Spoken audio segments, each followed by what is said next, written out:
Hi, this is Sally's book. Tune in daily for global literary highlights, curated just for you. Today's featured book is A Little History of the World by E.H. Gombrich, a renowned 20th century British art theorist and historian. His works, like The Story of Art and Ideals and Idols, are widely celebrated in academic circles.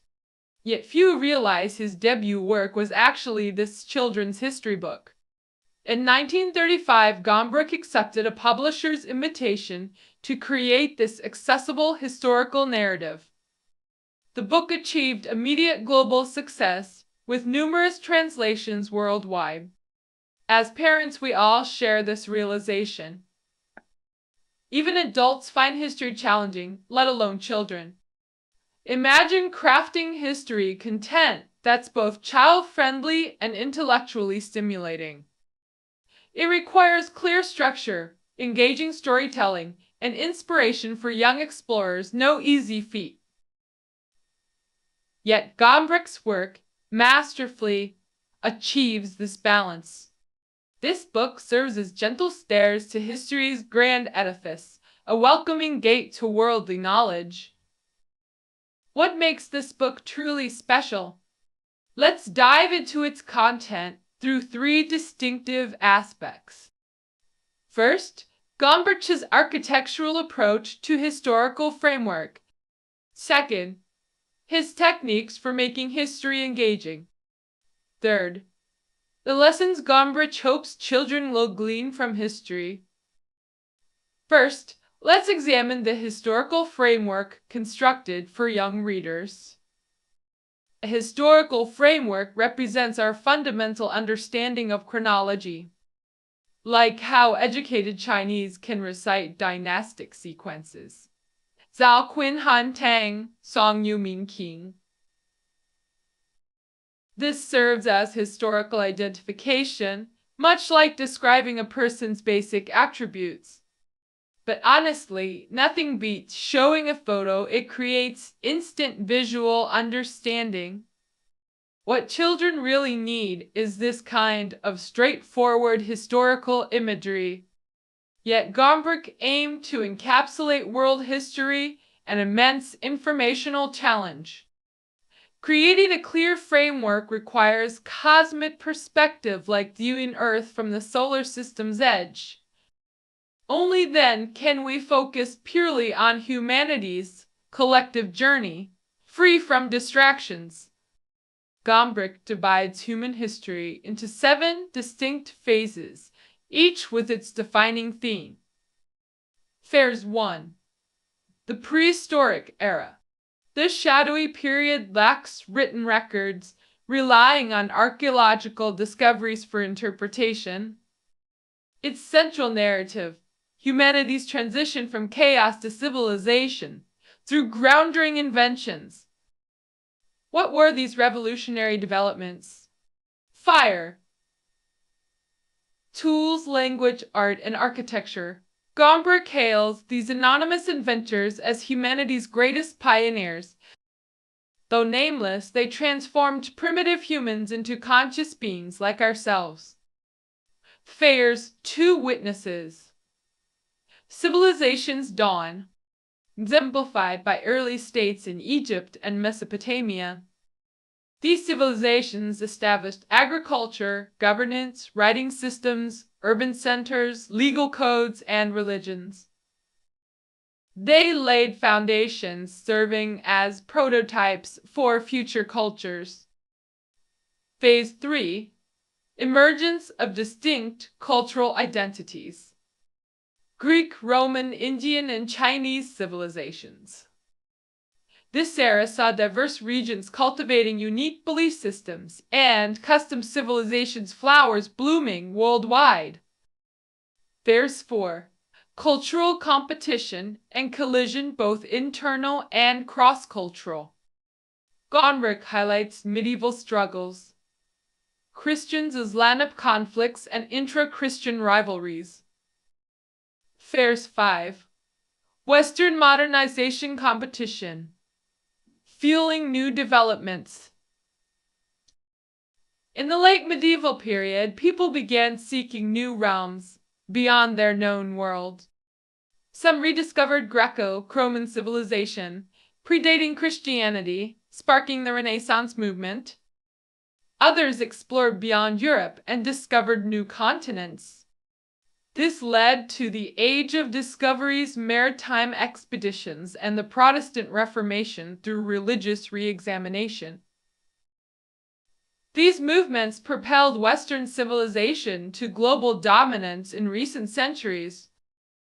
The sixth phase saw Western civilizations jawed global leadership emergence.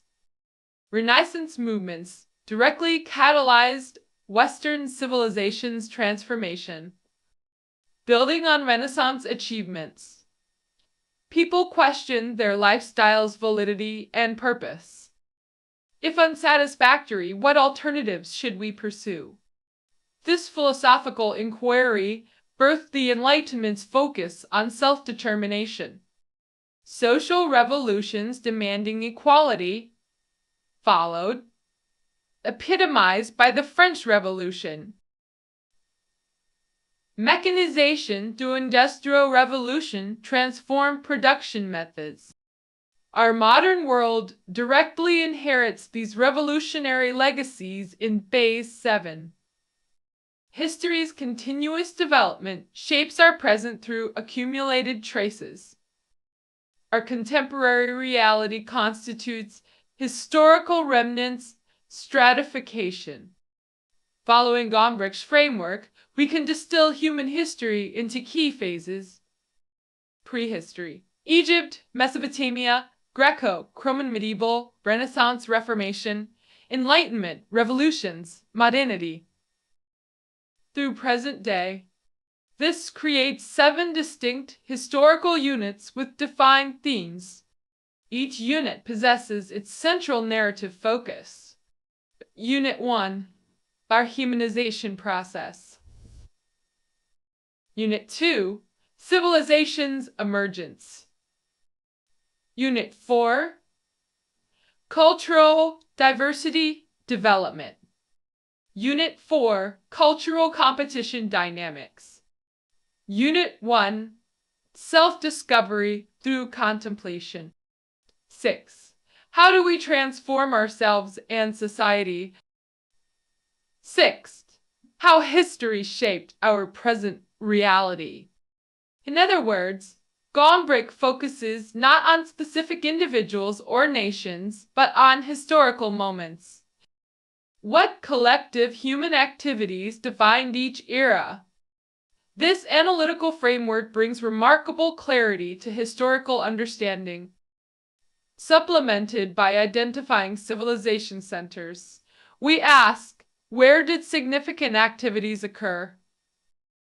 The 7-phase structure helps children conceptualize and organize complex historical events systematically.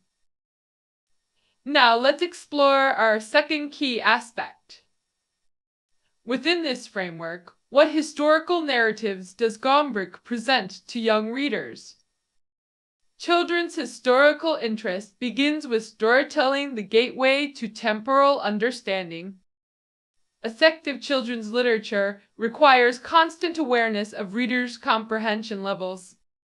Conceptual explanations must align with listeners' cognitive capacity and empathy. Like kneeling to meet children, eye to eye. This demands 3 essential approaches. First, simplify complex concepts. Second, streamline narrative structures. Third, create vivid mental imagery. Abstract concepts form major obstacles in children's historical comprehension. Unprocessed complexity would derail historical narratives. Over-explanation risks losing young readers' attention. The solution lies in creating intuitive understanding. For instance, explaining Egypt's location without technical geography. rather than maps showing Europe, Africa divisions, and kilometer scales. If explained this way, children would either remain bewildered or start yawning and walking away. How does Gombrich approach this? He simply says, if you want precise directions to Egypt, ask a swallow.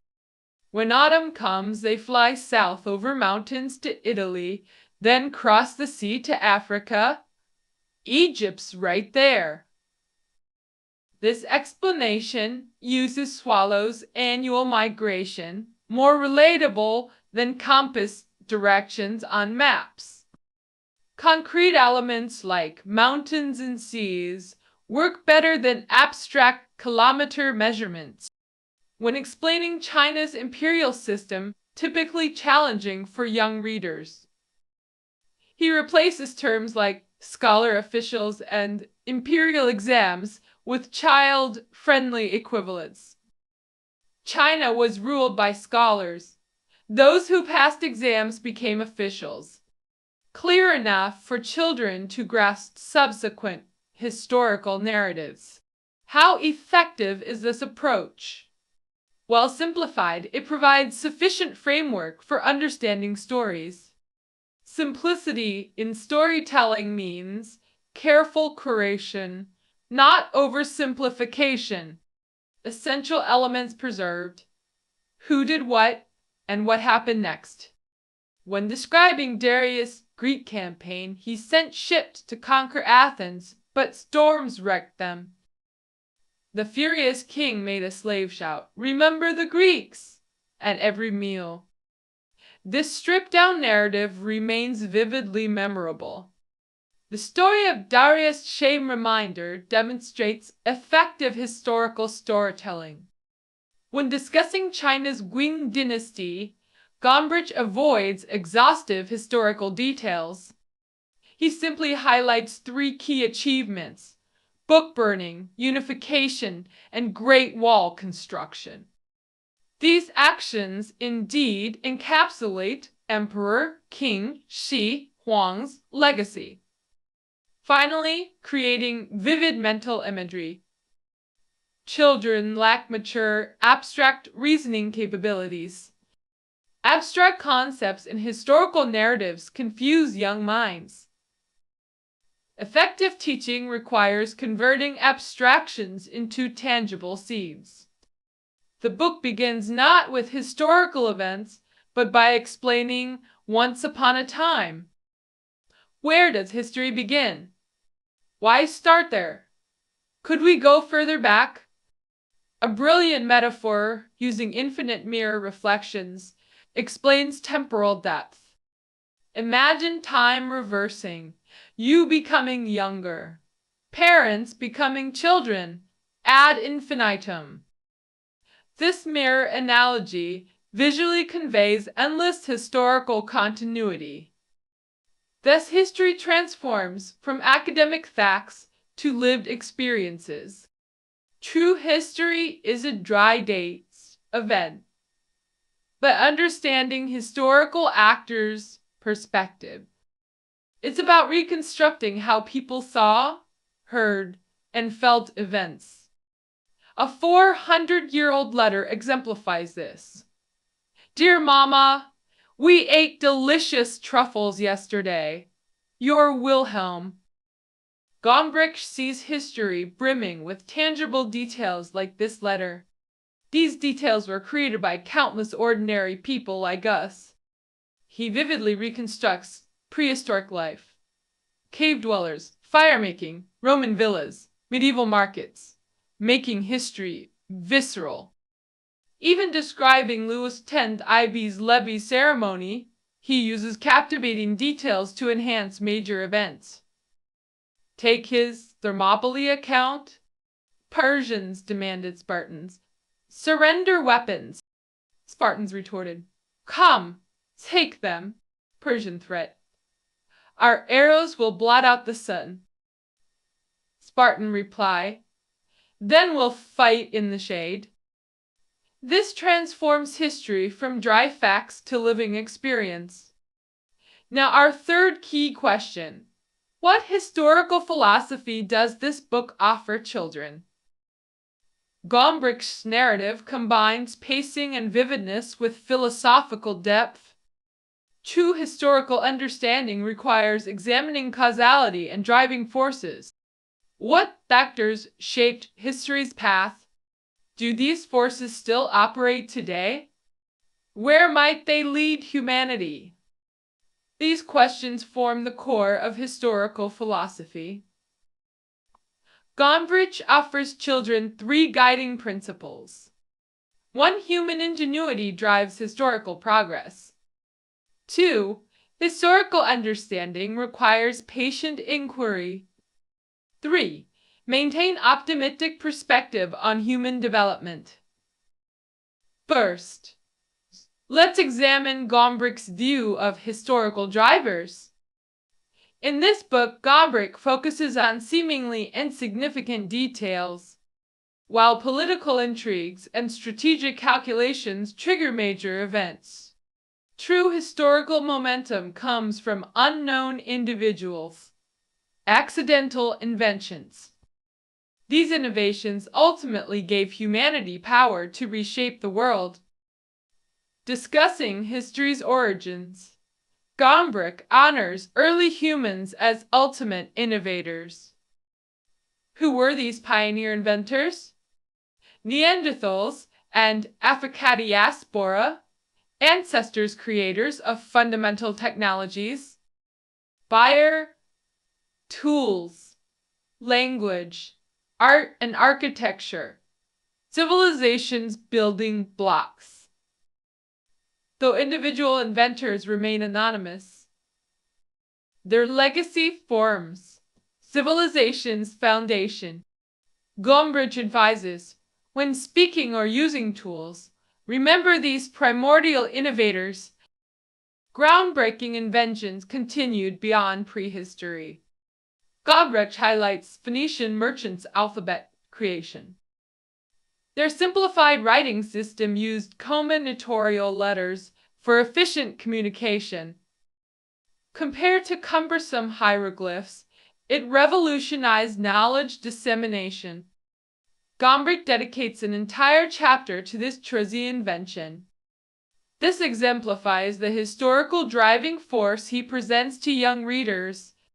Secondly, Gombrich teaches children historical discernment through case studies. His detailed analysis of Louis X's ceremonial rituals serves as prime example. Every day began with elaborate ceremonies lasting from sunrise to bedtime. Each ritual detail, from official duties to bedtime preparations, followed strict protocols, sometimes bordering on absurdity. The king's mannerisms became fashion templates across Europe. How he held his cane, tipped his hat, even his gestures.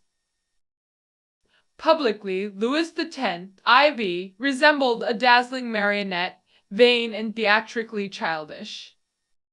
But unlike his imitators, this was deliberate theater. Gombrich cites Louis' shrewd letter to his grandson, future King of Spain.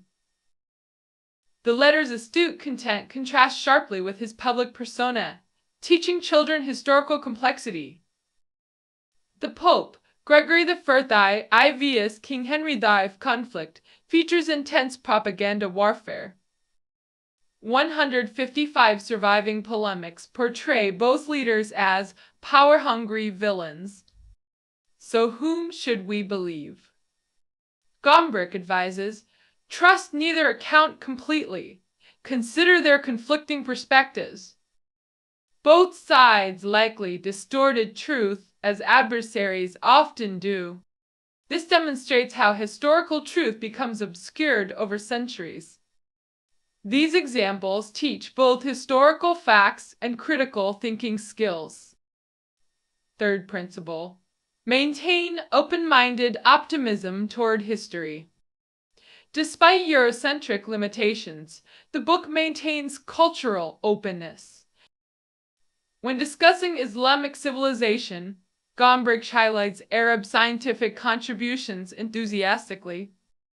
I find these developments more marvelous than fairy tales, he remarked.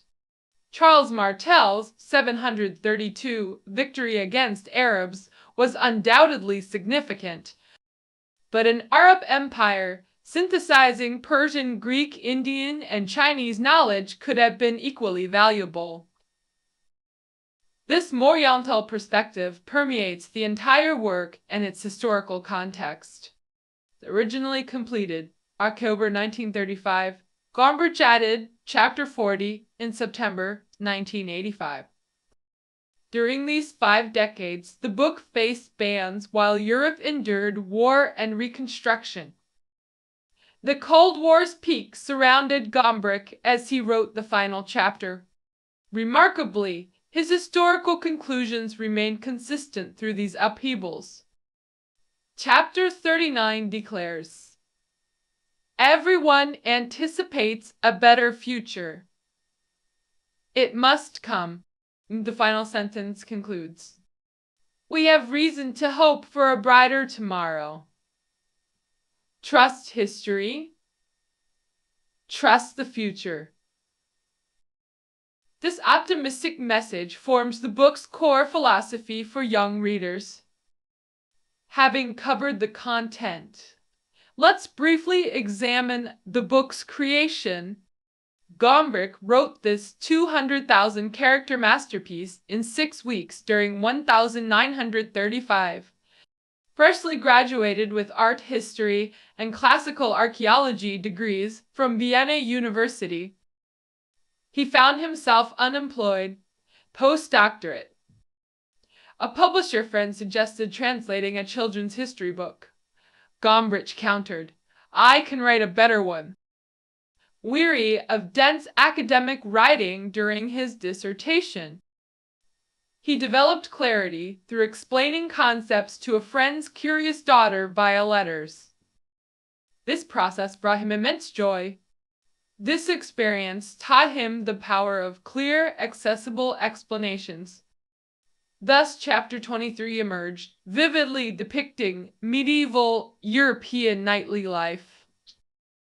Publisher Walter Neurath, impressed, demanded full manuscript within 6 weeks. History shows tight. Deadlines often birth masterpieces. Pressure unlocking creativity. Gombrich proved this theory correct. He researched by day, wrote chapters nightly at remarkable pace.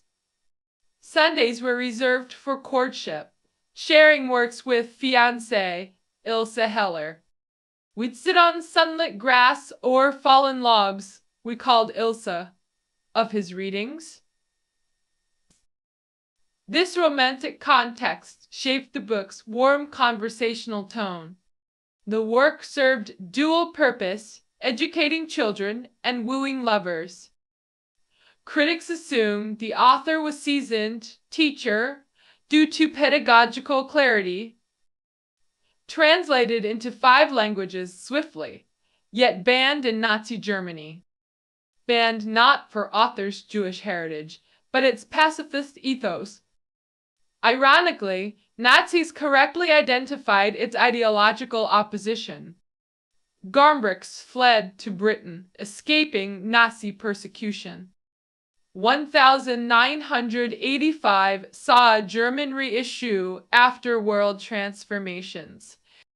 Gombrich added. Chapter 40, Reflecting Post-War Realities. The revised edition regained global acclaim through multilingual editions. Gombrich enthusiastically participated in multilingual translations, personally creating the English version in the 1990s, a fascinating full circle. Ironically, the book originated from a translation commission from English to German. By 1985's conclusion, Gombrich had reversed the process, translating his German original into English. As the Latin maxim goes, books have their own fates. A truly great book accumulates its own history through time's flow. This concludes our exploration of a little history of the world. Keynotes below the audio. See you tomorrow.